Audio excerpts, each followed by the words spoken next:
let me start by just acknowledging that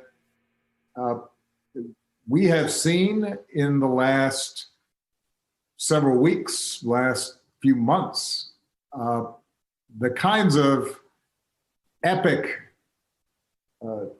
changes and events in our country that are as profound as anything that I've seen in my lifetime. There's one way to measure it. Former President Obama discussing the epic changes and saying they rival anything he's ever seen. That's saying something. I want to get right into this right now and go more in depth on what we just heard from the president with context from Leah Wright Rigueur, professor at Harvard's Kennedy School and longtime friend of the beat. Much going on, but I will say it's good to see you again.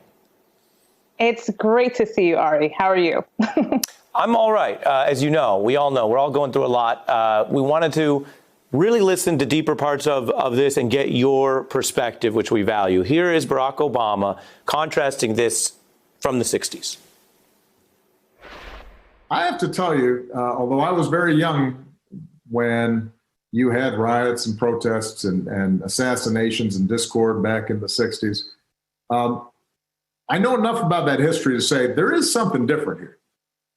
You look at those protests, and that was a far more representative cross-section of America out on the streets, peacefully protesting, and who felt moved to do something because of the injustices that they had seen. That didn't exist back in the 1960s, that kind of broad coalition. Professor, it's no surprise that Barack Obama is keeping track and well informed, and it echoes something we've seen from our own reporters on the ground, that one of the distinctions here is, including in recent days in Minneapolis, reporters on this channel made the point that they were seeing at times majority white protests staying out, taking risks. We know all the risks, as well as obviously many of the community leaders, Black Lives Matters protesters who have been in this and doing this for a very long time. What did you think of his historical point? So I think there are a couple of things to pull out about that Obama moment. One, the nation is eager to hear from a president, a former president, who actually is going to address the issue rather than speaking in rhetoric or hyperbole. So this was that moment. And then second, I think it's important to remember that we had these kind of protests under Obama. We just didn't have them to this extent.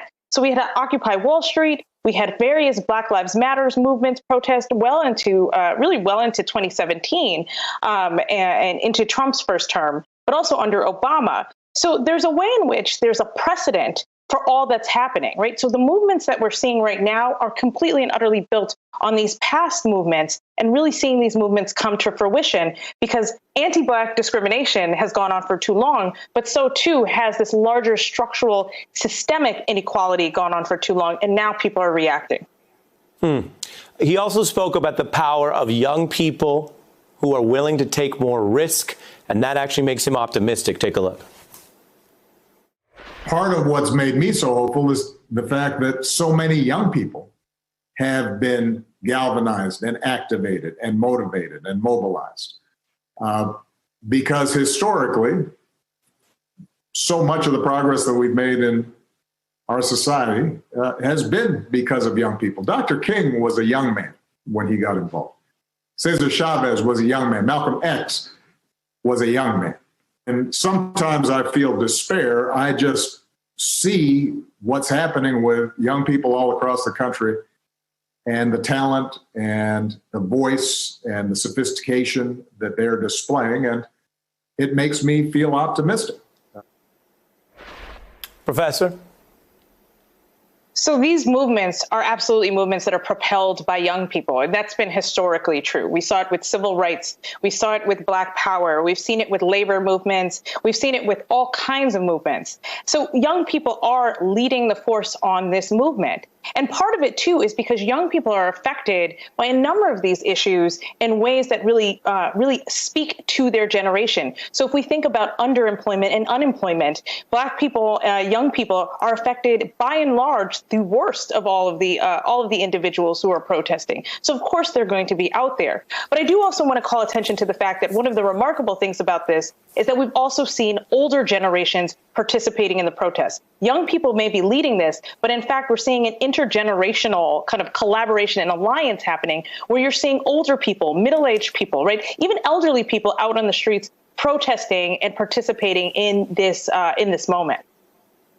All really great context, Professor. Great to have you back. Hey, I'm Ari Melber from MSNBC. You can see more of our videos right here, or better yet, subscribe to our YouTube channel below.